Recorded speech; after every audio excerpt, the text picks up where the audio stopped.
Bonjour, c'est Ursule encore. On est le 27 juillet 2019. Alors, je viens sonner la trompette aujourd'hui encore et je viens nous encourager vraiment à, à nous assurer que si Jésus venait aujourd'hui, alors on serait prêt. Amen.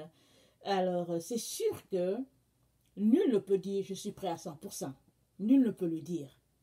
Par contre, chaque minute, chaque seconde, chaque heure, si on a les pensées tournées vers notre Seigneur en lui disant, Seigneur, ne me laisse pas, ne m'abandonne pas. Seigneur, fais-moi grâce, aie pitié de moi, pardonne-moi. Si Jésus-Christ est la personne qui occupe toutes nos pensées constamment, il n'y a pas de raison qu'il nous laisse. Amen. Alors, il est important que tu n'aies rien d'autre devant toi que Jésus. Très souvent, on aime Jésus un certain temps et après, il y a quelque chose, un rideau qui se tire, un rideau qui est tiré comme un peu dans une comédie. Alors, un rideau se place devant nous et on reste rivé sur le rideau. Alors que nous sommes appelés à avoir nos pensées sur Jésus, notre focus sur Jésus. Ça, c'est très, très important à ce temps où nous nous trouvons. Amen. Alors, aujourd'hui, je viens apporter une exhortation sur un thème que nous connaissons tous, hein, mais le Seigneur me donne aujourd'hui d'apporter peut-être un élément nouveau. Je dis peut-être parce que c'est quelque chose que nous connaissons. Et par contre, l'appliquer à nos vies, c'est là que se situe souvent le bémol. Amen. Alors, aujourd'hui, je viens parler de la vie était la lumière des hommes. Amen. Alors ça, on le trouve dans Jean 1 et le verset 4. C'est dit, parlant de la parole, elle était la vie et la vie était la lumière des hommes. Amen. La vie était la lumière des hommes. Alors évidemment, la vie ici, il s'agit de Jésus.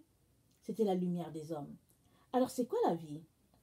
Wikipédia nous dit que la vie, ça parle de l'existence, c'est la substance, la survie, le dynamisme, la vigueur, la vitalité, le destin, la destinée, l'activité.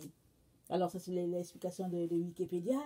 Et puis vie spirituelle, quand j'ai tapé vie spirituelle, alors je suis tombée sur la vie spirituelle n'est pas exclusivement, n'est pas l'exclusivité des chrétiens. Alors ça m'a fait sourire.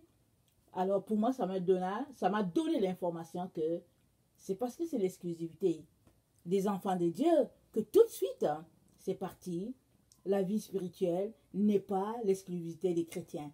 Alors, ils ont commencé à expliquer que bon, il y a le yoga, il y a le bouddhisme, il y a la scientologie et tout.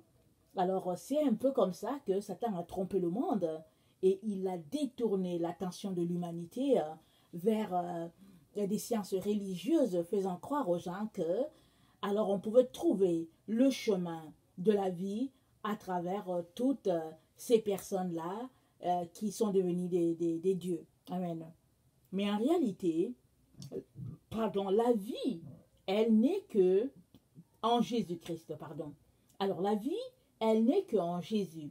Pourquoi? Parce que Jésus, c'est la parole. La Bible nous dit qu'au commencement, c'était la parole.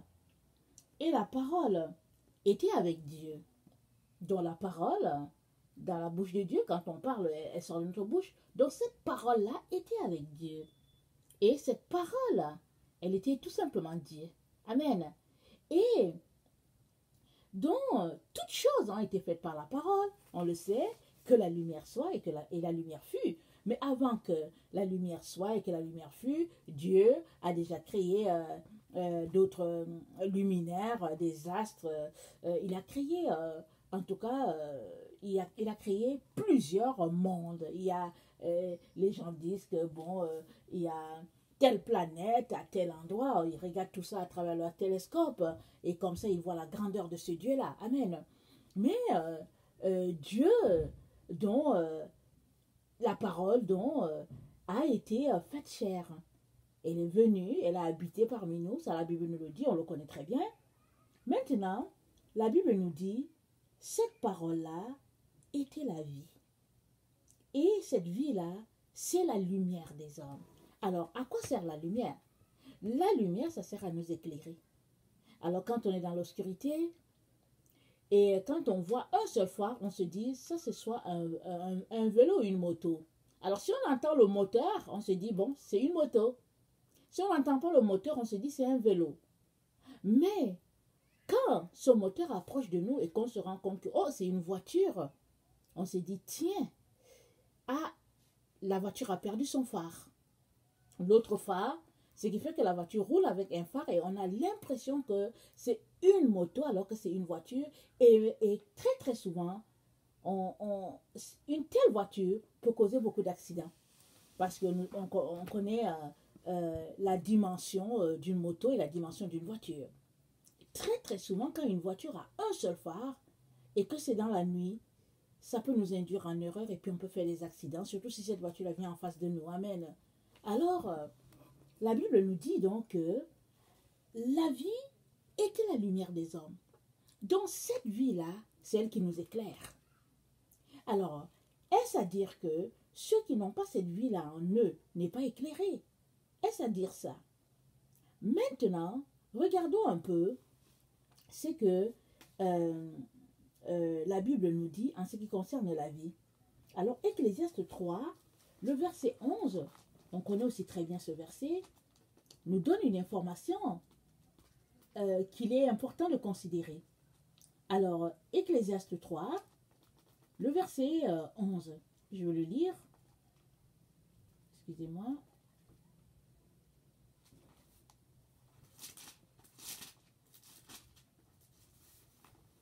Ecclésiaste 3, le verset 11. Il fait toutes choses bonnes en son temps. Même il a mis dans leur cœur la pensée de l'éternité, bien que l'homme ne puisse pas saisir l'œuvre de Dieu, l'œuvre que Dieu fait du commencement jusqu'à la fin. Alors, la vie était la lumière des hommes.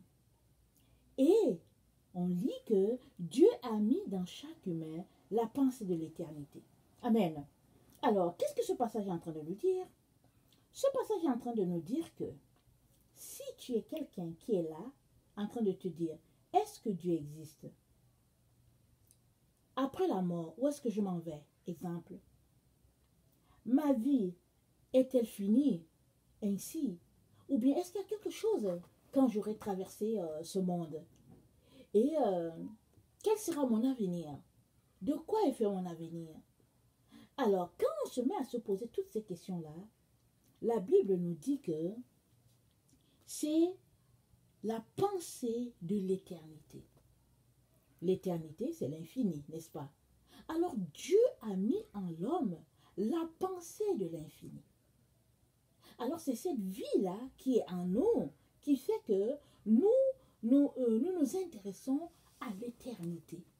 Ce n'est pas possible qu'un être humain ne se pose pas des questions sur qui il est, qu'est-ce qu'il est venu faire sur la terre, et quel est son devenir, et quelle est sa finalité. Ce n'est pas possible. C'est pas possible. Un humain se pose toujours ces questions-là. Et donc la Bible nous informe que cette vie-là, en nous donc, c'est elle qui est notre lumière. Ce sont ces questions-là que nous nous posons qui témoignent du fait que, au fait, la vie habite en nous. Et cette vie-là, nous le savons tous. Genèse, je pense, 2 nous informe que Dieu souffla dans les narines de l'homme. Il prit la terre, il fit un être humain à sa ressemblance. Et il souffla dans ses narines. Et cette personne-là devint un être vivant. Cette personne-là est devenue animée. Amen. Alors, cette vie-là, en nous, témoigne que Dieu est en nous par son souffle. Et Proverbe, j'ai oublié le verset, mais il y a un Proverbe, je pense peut-être 26, nous dit que le souffle de l'homme, c'est la lampe de l'Éternel. Amen. Le souffle de l'homme. Alors notre souffle, ça vient d'où? C'est Dieu qui a soufflé en nous. Et ça, c'est la lampe de l'Éternel. Alors ça veut dire que en nous, Dieu a placé quelque chose, son souffle, qui fait que c'est une lumière. Amen. Alors quand les gens nous voient et que cette vie-là est animée en nous, ils voient la lumière. Cette lumière-là qui émane de ce corps-là, qui dégage cette énergie-là, qui dégage de ce corps. C'est ça la vie. Maintenant, tu as le choix d'allumer cette lumière-là en toi ou de l'éteindre. Alors, qu'est-ce qui fait par exemple que la lampe en toi est éteinte? Par exemple, tu es ignorant. Soit par exemple, ta conscience est tellement souillée par le péché qu'elle est assombrie. Soit par exemple, tu manques de pardon. Alors tu es tellement fâché que tu as éteint cette lumière-là en toi par un côté sombre de ta vie. Soit, au fait, attendez, l'autre élément que j'ai noté. Alors, j'ai parlé de péché, j'ai parlé d'ignorance, j'ai parlé du manque de pardon. Alors, tout cela fait que, au fait, cette lumière en nous est éteinte. Et il nous suffit de l'allumer. Alors, elle est allumée comment? On la voit par notre joie, par ce qui sort de nous. On voit cette vie-là en nous. Et donc, la Bible nous informe que cette vie-là en nous, c'est elle qui est notre lumière. Alors, tu peux t'arrêter là, comme font plusieurs enfants de Dieu, qui s'arrêtent à ce stade-là. Ils se disent, ok, j'ai invité Jésus à venir dans ma vie, Jésus est dans ma vie, ça me suffit, et ils sont là. Ils ne vont pas plus loin. Mais cette vie-là en nous fait que on veut toujours aller plus loin. On veut toujours découvrir ce qu'il y a après. Alors c'est toujours comme ça. Alors quand Dieu est en toi, ou bien quand cette vie-là est animée en toi, tu veux toujours aller plus loin. Tu veux toujours découvrir plus de cette vie-là. Et, chemin faisant, tu réaliseras qui tu es et cette vie-là en toi va t'éclairer. Elle va te diriger. Elle va te conduire vers la source, vers l'endroit où tu seras pleinement éclairé, tu seras pleinement, comment on appelle ça, tu seras pleinement satisfait. Alors, il est donc important que tu puisses te poser certaines questions. Quand on va à l'école, les gens nous apprennent que, au fait, ils nous apprennent que de croire en nous-mêmes. Amen. Ils nous apprennent à croire en nous-mêmes, ils nous apprennent à croire en notre potentiel, de croire en notre puissance. Et puis, ils mettent l'accent sur l'endroit où ça ne devrait pas. Parce que Dieu, il nous dit que la vie, elle est en nous. Donc, Dieu met l'accent sur la vie qui est en nous. Alors, si on réalise cela, on va développer cette vie-là en nous, de telle sorte qu'elle va devenir un grand arbre. Un grand arbre, pardon, excusez-moi la liaison, elle va devenir un grand arbre. Et puis cet arbre-là sera tel que les gens vont venir s'asseoir sous l'arbre pour la fraîcheur. Ils vont s'asseoir sous l'arbre, ils vont manger du fruit de l'arbre. Et puis ce sera ce Dieu-là en nous, se manifestant dans la vie des autres à travers nous. Amen. Par contre, si on se concentre juste sur le potentiel que Dieu a mis en nous, sur la personne que nous sommes et puis la beauté physique qu'on nous a donnée, etc., etc., cette vie-là, on la tue. Elle est assombrie. Et finalement, on n'arrive pas à connecter à cette vie-là pleinement. Alors Dieu nous dit donc que il est important que tu réalises que cette vie-là en toi, c'est elle qui est ta lumière. Ce n'est pas tes parents, ce n'est pas ton pasteur, ce n'est pas tes études, ce n'est pas ton standing dans la société, ce n'est pas tout cela. Ce qui est en toi, qui dirige ta vie, pardon, c'est cette vie-là en toi. Et cette vie-là est en train de se manifester en ces moments-ci, en train de dire, il est important que tu puisses te connecter pleinement. Parce que très souvent, on choisit de faire une partie et on laisse l'autre partie. Amen. Alors, on l'apporte, pardon, on donne notre vie au Seigneur, on se fait baptiser et on s'arrête là. Une fois que tu t'arrêtes, que tu arrêtes d'investiguer sur cette vie-là, alors tu viens d'arrêter ta croissance. Et une fois que tu arrêtes, tu es en train, tu dégringoles maintenant, tu commences à mourir. C'est ça que Dieu est en train de te dire. Ce n'est pas possible de rester stable. Soit tu grandis, soit tu descends. Ce n'est pas possible de s'arrêter sur un étage et puis de rester là. Ce n'est pas possible. Si bien que beaucoup d'enfants de Dieu, ils donnent leur vie au Seigneur, ils sont émerveillés du fait que Jésus-Christ les a sauvés. Ils se font baptiser parce qu'ils veulent témoigner aux gens que Jésus est dans leur vie. Et après, ils refusent de grimper l'escalier en allant plus loin, en demandant à la vie en nous de se développer plus, de s'épanouir plus. Et alors, ils finissent par perdre la chose même qu'ils ont acceptée dans leur vie. Et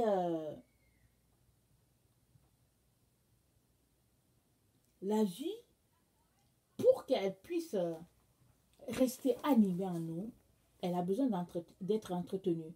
Un peu comme une fleur qu'on arrose à tous les jours, ou pas à tous les jours, à 2 ou 3 jours, surtout quand c'est le temps des canicules, on donne de la fraîcheur, on donne de l'eau.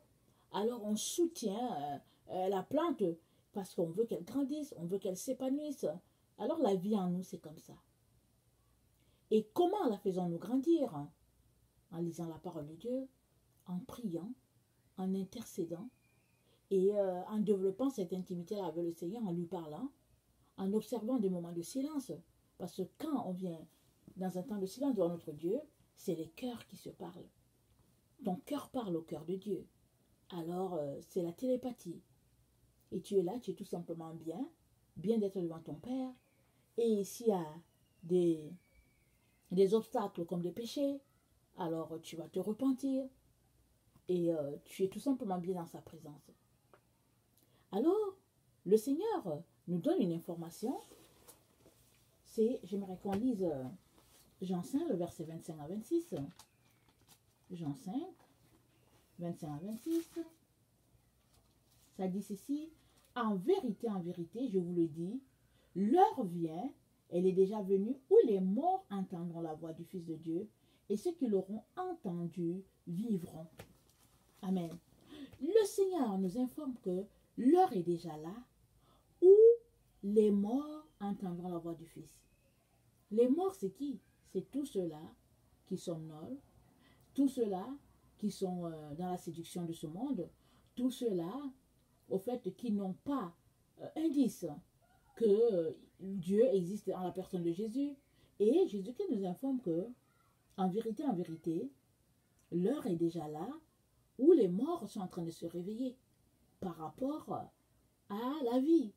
Mais toi, que fais-tu? Toi qui dis avoir Jésus, qu'est-ce que tu fais? Est-ce que tu continues dans ta religion?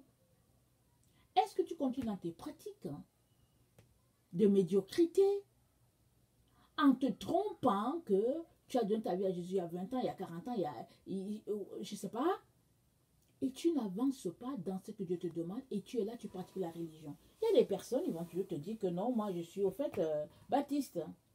Je suis baptiste depuis les grands-parents et tout. Ils vont te dire ça. Le problème, c'est pas si tu es baptiste ou pas. Le problème, c'est est-ce que la vie en toi se développe?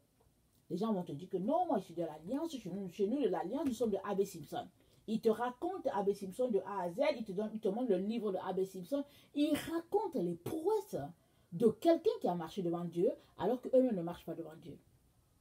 Alors, ce n'est pas de ça qu'il est question. Est-ce que la vie en toi est en train de se développer? Parce que cette vie-là en toi, c'est ta lumière. Alors si cette vie-là est en toi, tu ne seras pas surpris par rapport à tout ce qui est en train de se passer sur la terre de manière spirituelle, parce que Jésus est à la porte. Jésus-Christ est à la porte. Et ça, c'est vrai. C'est indéniable. Ceux qui marchent avec le Seigneur, ils le savent. Et souvent, ils se réveillent et se disent, Seigneur, c'est quand? Est-ce que c'est aujourd'hui? Est-ce que c'est demain? Mais les autres, ils continuent de marcher, faisant leur lèche-vitrine, allant dans leur voyage, les magasins et tout, ignorant complètement ce qui est en train de se passer. Et le Seigneur nous interpelle à une vie de consécration parce que les morts sont sur le point d'entendre la voix de Dieu, la voix du Fils de Dieu. Il y a évidemment ces morts qui sont les vrais, ceux qui sont enterrés, qui vont, la Bible dit qu'ils vont d'abord ressusciter en premier, et les vivants vont rejoindre le Seigneur. Mais il y a un bon groupe d'enfants de Dieu qui continuent leur vie comme si de rien n'était. Non seulement ils se leurrent sur ce point-là, mais aussi ils se disent que Jésus-Christ va venir, il va les prendre. Mais Jésus vient chercher ceux-là ou celui-là qui a décidé d'être un avec lui. Quand tu décides d'être un avec Jésus, c'est que tu te dépouilles de toutes les autres choses qui ne sont pas de Jésus. Tu t'oublies toi-même pour être comme Jésus. De telle sorte que quand quelqu'un te voit, on voit Jésus. Parce que Jésus est complètement imbriqué en toi et toi en lui. Dans tout ce que tu fais, dans ta façon d'être. Et vu que l'esprit communique, c'est par l'esprit se communique. Alors quand les gens te voient, les gens disent waouh, il y a quelque chose de très sain avec cette personne-là. Et ça, c'est parce que Dieu est pleinement dans la personne. Alors, le verset 26 nous dit que le Père a la vie en lui-même, ainsi il a donné au Fils d'avoir la vie en lui-même. Ça veut dire que Jésus-Christ donne la vie. Dieu donne la vie, il la donne à travers Jésus. Si tu acceptes Jésus, et si tu vis selon ses principes, selon ses recommandations, tu as la vie. Mais si tu ne vis pas selon ses recommandations, tu as beau clamer que Jésus-Christ est ton sauveur, tu n'as pas la vie. Rappelons-nous, Jacques a dit, ne vous bornez pas à écouter la parole, mettez-la en pratique. Du pratico-pratique. C'est comme ça qu'on prouve que Jésus-Christ est dans notre vie. Amen. Si tu es incapable de pratiquer l'amour, de pratiquer la compassion envers ton frère et ta soeur, tu es incapable de dire la vérité à ton frère, à ta soeur, alors arrête de te leurrer. Par contre, tu peux tomber dans le péché. Alors ressaisis-toi, parce que la Bible dit que celui qui est en Dieu ne pêche pas. Alors raison de plus pour réaliser que tu es tombé et tu dois dire, celui qui est en toi ne pêche pas. Alors Jésus-Christ, je te demande pardon et aide-moi à demeurer sur le droit chemin, le chemin où on ne pêche pas. Amen. Alors, Jean 1, le verset 6, nous dit, il y eut un homme envoyé de Dieu, son nom était Jean. Il vint pour servir de témoin, pour rendre témoignage à la lumière, afin que tous cruent par lui. Il n'était pas la lumière, mais il parut pour rendre témoignage à la lumière. Amen. Jean a rendu témoignage à cette lumière-là. Et cette lumière-là, c'est Jésus-Christ. Et tu ne peux pas avoir deux choses en toi qui, au fait, prennent toute la place. Non, c'est soit Jésus, soit c'est rien. Soit tu as Jésus en toi, soit tu as autre chose, je veux dire. Et très souvent, les gens ne réalisent pas que la vie est en eux parce qu'ils suivent deux chemins à la fois. Par exemple, ils aiment Jésus, mais ils aiment aussi, par exemple, leur carrière. Ou bien ils aiment Jésus, mais ils aiment aussi la religion, exemple. Alors, ils essayent donc de mettre Jésus-Christ dans la boîte de la religion, comme ça, ils seront satisfaits. Mais Jésus-Christ te dit, non, la vie, elle est en toi. Et c'est elle qui est ta lumière, c'est elle qui est ta lampe. Alors c'est à toi de tout faire pour dégager tout ce qui est, tout ce qui va obstruer ta vue pour que cette lumière-là puisse briller à son maximum. Amen. Alors, excusez-moi.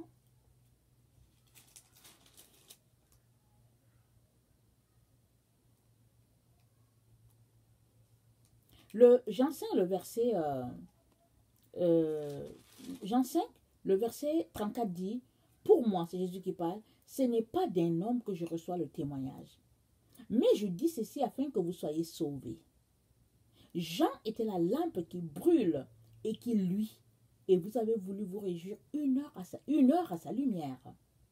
Moi, j'ai un témoignage plus grand que celui de Jean, car les œuvres que le Père m'a donné d'accomplir, ces œuvres même que je fais témoignent de moi, que c'est le Père qui m'a envoyé.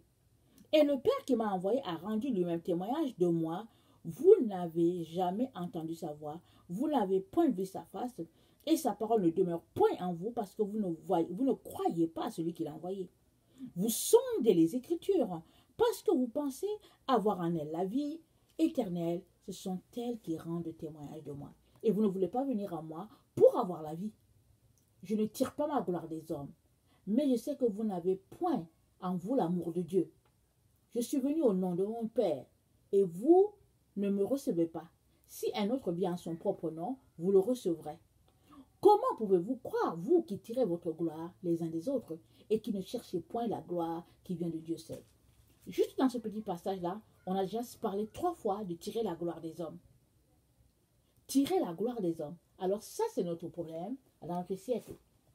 D'abord, on nous apprend à l'école à être le nombril de nous-mêmes. On nous apprend, on nous dit que nous sommes des dieux en nous-mêmes et que tout est en nous et que bon voilà, tout le potentiel en nous, on n'a pas besoin de Dieu, que Dieu est mort, etc. etc. Ça, c'est d'abord la gloire, on la tire à notre propre personne. Et si maintenant la gloire n'est pas tirée à notre propre personne, on s'attend à ce que les autres apprécient ce qu'on fait ou pas. Alors si les autres trouvent qu'on est bizarre, alors on arrête. Mais on est dans le temps où on ne doit pas s'occuper de ce que les autres pensent de nous. On doit juste s'occuper de ce que Dieu dit de nous et ce que Dieu nous dit de faire. Amen. Alors je vous parle, mais ce n'est pas facile. Amen. Parce que moi-même, il y a des moments où je suis confrontée à vraiment le regard des humains. Mais chaque fois que je suis confrontée au regard des humains, je dis Jésus-Christ, viens à mon secours. Seigneur, je tiens ta main et je marche. Parce que ce qui est important, c'est qui te parle et à qui obéis-tu. Parce que les hommes auront toujours quelque chose à dire pour te détourner de Dieu. Soit ils vont se moquer de toi, soit ils vont se retrouver entre eux, ils vont mal parler de toi, soit ils vont essayer de te donner un conseil parce qu'ils connaissent toujours tout. Surtout qu'ils sont allés à l'école théologique et ils connaissent beaucoup de choses. Et que toi, bon, tu n'as que ta Bible et puis bon, tu n'as pas une information d'autre que la Bible. Alors, plusieurs enfants de Dieu se retrouvent écartés du droit chemin à cause du regard des autres, à cause de l'opinion des autres, parce qu'ils craignent les hommes. Amen. Mais, si tu veux marcher selon Jésus, si tu veux aller loin, je te donne le conseil, mets une croix sur les humains. Ne t'occupe pas d'eux. Si tu te retrouves dans un endroit avec eux, dis-leur bonjour, continue ton chemin. Ne t'occupe pas d'eux. Occupe-toi de ce que Dieu te dit. Il y a à peu près, je pense, peut-être 5 ans, le Seigneur m'a dit de changer mon habillement, ma façon de m'habiller. Alors, ça m'a pris, en tout cas, au moins 2 bonnes années avant d'obéir. Et quand j'ai fini par obéir, j'ai fini par obéir et le Seigneur a commencé à me parler de nouveau parce que ça faisait au moins 2 ans que je l'entendais plus clairement. Alors, Dieu a commencé à me parler à nouveau. Il m'a dit, maintenant tu as obéi. Amen. Et il m'a dit ce conseil. Il m'a dit, chaque fois que je te parle, ne t'occupe pas de savoir si les autres femmes ont entendu les mêmes choses que toi. Ou si les autres enfants de Dieu entendent les mêmes choses. Et il dit, ne t'occupe pas. Il dit, il y en a qui viendront Et ils vont dire, Dieu m'a dit, Dieu m'a dit, Dieu m'a dit. Et quand tu regardes leur habillement, tu dis, bon, Dieu leur a dit. Et regarde comment ils sont habillés, de façon mondaine. Et comment se fait-il qu'à moi, Dieu dit de ne pas porter, exemple, les pantalons, et puis, exemple, les habits à bretelles, à main sur bretelles, exemple. Alors Dieu dit, ne t'occupe pas de ça, ma fille. Regarde laisse-moi dire que Dieu est comme ci, Dieu est comme ça. Alors un jour, il y a une femme de Dieu, une prédicatrice, qui était en ligne, elle prêchait. Alors, excusez-moi, j'ai un peu rafraîchi ma gorge. Alors elle prêchait, elle avait un pantalon plaqué. C'était tellement plaqué que j'étais mal à l'aise, j'étais chez moi, je l'écoutais sur Internet, je la regardais sur Internet, j'étais mal à l'aise. Alors je me suis dit, quel devait être le sort des autres qui étaient là dans cette conférence-là. Alors qu'est-ce que j'ai fait? J'ai dit, bon, je vais aller dans les commentaires. Très souvent, j'aime aller dans les commentaires. Je clique une vidéo, alors au lieu d'écouter la vidéo, je regarde les commentaires. Alors, je suis allée dans les commentaires et j'ai vu des gens qui lui ont écrit des mots. Oui, madame, vous prêchez bien, mais seulement, en tout cas, on pense que votre habillement, c'est pas, laisse à désirer. Votre habillement laisse à désirer. Oui, madame, vous prêchez bien, mais en tout cas, en tant que servante de Dieu, en tout cas, allez voir, revoyez votre habillement. Oui, madame, c'était plein. Mais elle a pris aussi le soin de répondre pour dire que Dieu ne s'occupe pas de l'extérieur, Dieu s'occupe juste de l'intérieur. Et j'ai trouvé ça dommage. Dommage pour cette sœur-là. Alors j'ai prié pour que d'ici là que Jésus-Christ vienne, qu'elle puisse avoir la révélation de changer son habillement. Parce qu'elle ne partira pas. Elle n'ira nulle part. Amen.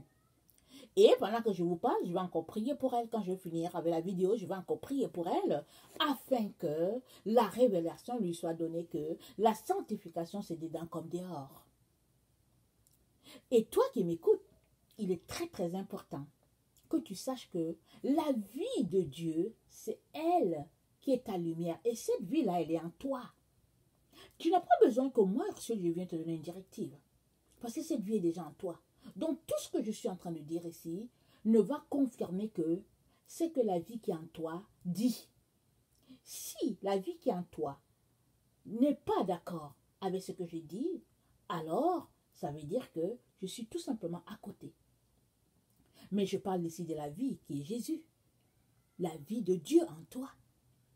Alors arrêtons de chercher à savoir ce que Dieu a dit aux autres pour savoir si vraiment ça coïncide ou pas. Il y a des femmes qui vont passer le temps, ils vont dire, oui, tu as dit que Dieu dit de ne pas porter les rallonges, de ne pas teindre les cheveux. Mais telle femme qui prêche, elle a les cheveux verts, et puis bon, patati, et puis patata. Mais si c'est Allah que tu es, c'est que tu es encore sous la domination des hommes. C'est que tu n'as pas encore fait un switch du côté de Jésus.